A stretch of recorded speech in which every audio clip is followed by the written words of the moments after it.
നിയ്യത്ത് നന്നാവുക എന്നത് ആരാധനകളിൽ, പ്രത്യേകിച്ചും ദീനിൻ്റെ എല്ലാ കാര്യത്തിലും വളരെ പ്രധാനപ്പെട്ട കാര്യമാണ്. നമ്മൾ ഒരു കാര്യം എങ്ങനെ ചെയ്യുന്നു എന്നതുപോലെ തന്നെ പ്രധാനമാണ് ഏത് ഉദ്ദേശ്യത്തോടുകൂടെ, ഏത് ഇൻറ്റൻഷനോടുകൂടെ അത് ചെയ്യുന്നു എന്നുള്ളത്. 2 പേർ ജോലിക്ക് പോകുന്നു എന്ന് കരുതുക. ഒരാൾ കഠിനമായി അധ്വാനിക്കുന്നു, മറ്റേയാളും കഠിനമായി അധ്വാനിക്കുന്നു. പക്ഷെ 2 പേർക്കും അള്ളാഹുവിൻ്റെ അടുക്കലിൽ നിന്നുള്ള പ്രതിഫലം തികച്ചും വ്യത്യസ്തമായിരിക്കാം അവരുടെ ഇൻറ്റൻഷൻ അനുസരിച്ച്.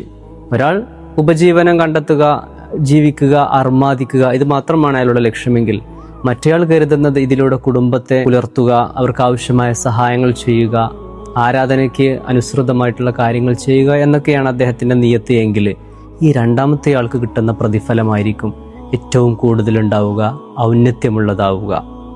നബി സല്ലല്ലാഹു അലൈഹി വസല്ലമയുടെ ഒരു ഹദീസ് തന്നെ വ്യക്തമാണ്, ഇന്നമൽ അഅ്മാലു ബിന്നിയാത്ത്, എല്ലാ നല്ല കാര്യങ്ങളും സ്വീകരിക്കപ്പെടുന്നത്, അതിനെ നിർവചിക്കപ്പെടുന്നത് നിയ്യത്തുകളിലൂടെയാണ് എന്ന് ഇമാം ഷാഫിഈ റഹിമഹുല്ലാഹ് ഒരിക്കൽ പറഞ്ഞിട്ടുണ്ട്. ഈ ഒരു ഹദീസ് ദീനിൻ്റെ വിഷയത്തിൽ ദീനിൻ്റെ 1/3 ഒരു ഭാഗമാണ് എന്ന്. അത്രത്തോളം പ്രധാനമാണ്. നമ്മുടെ നിയ്യത്തുകൾ നന്നാവുക എന്നുള്ളതാണ് അമലുകൾ സ്വീകരിക്കപ്പെടാനുള്ള ഒരു പ്രധാനപ്പെട്ട വഴി എന്ന് പറയുന്നത്. 2ാമത് പിന്നെ ആ ഒരു കാര്യം വളരെ ഉത്തരവാദിത്തത്തോടുകൂടെ ചെയ്യുക എന്നുള്ളതും.